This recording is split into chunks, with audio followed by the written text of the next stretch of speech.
The SAVE income-driven student loan repayment plan is now on shaky ground. The Eighth Circuit Court's recent ruling that upheld the injunction against the SAVE plan and broadened it to the Repay plan has recast a long shadow over the Saving on Valuable Education plan. While the program remains technically in place, the recent legal ruling has sent it to the lower court, setting the stage for an eventual shutdown. At this point, the only thing keeping SAVE alive is procedural delay and potentially political maneuvering. In this video, we'll discuss what borrowers in the SAVE plan need to know as they plan for its eventual demise. First, let's discuss why SAVE is likely to be eliminated. The legal challenge to SAVE hinges on the argument that the Department of Education exceeded its authority in structuring a repayment plan that significantly reduces or even eliminates payments for many borrowers beyond what is written in law. Republican-led states and conservative legal groups have opposed the plan, calling it an unfair transfer of debt burden onto taxpayers.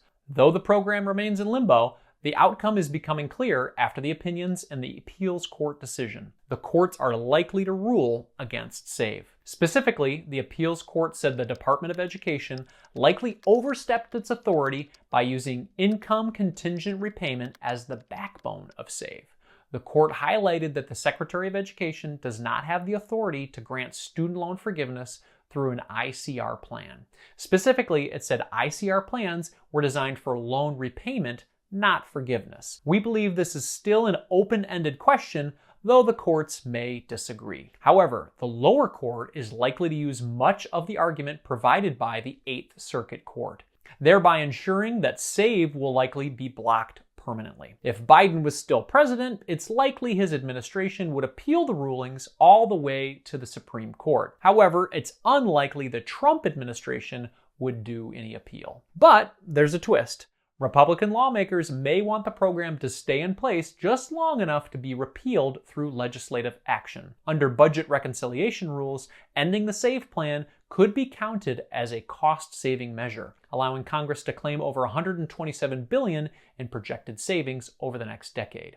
If the courts strike the plan down too soon, lawmakers lose the opportunity to include it in the budget negotiations. This means the Trump administration might file a strategic appeal, not to save the program, but to delay its formal cancellation until Congress can act. In this scenario, it would simply buy student loan borrowers more time in forbearance, but the end result would be the same. Here's what borrowers should expect going forward. For the 8 million borrowers currently enrolled in SAVE, uncertainty remains. Borrowers enrolled in the plan are currently in administrative forbearance, which would end once the court officially blocks the SAVE program for good or Congress acts to eliminate it. While this is likely to end this year, it's unknown when. And even once it does end, borrowers will need to wait for guidance from the Department of Education and their loan servicer about when the restart would occur. It will likely take 60 to 90 days or longer to restart borrowers in the SAVE forbearance.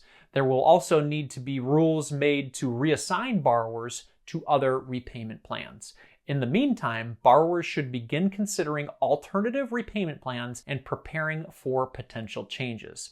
If SAVE is eliminated, borrowers may need to transition to other IDR plans like income-based repayment, IBR, which may have higher monthly payments. While the plan is likely doomed, the timeline remains unclear. Borrowers should make sure that their information is updated with their loan servicer so they don't miss any timelines like thousands of borrowers recently did. If the courts ultimately eliminate SAVE, there may be questions about what plans borrowers may transition to, especially if borrowers don't opt to make their own change.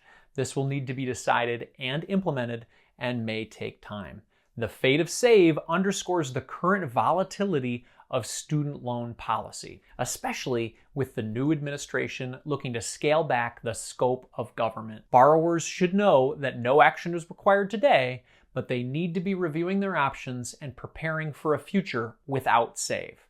At The College Investor, we'll do our best to keep you informed on the student loan and college planning process. Be sure to like, subscribe, and comment below so we can keep you informed on this important conversation and keep it going together. What do you think about the eventual demise of the SAVE plan? Is this going to impact your financial situation with regard to college planning, please let us know in the comments below. This is Andy Hill from The College Investor. We'll see you in the next video.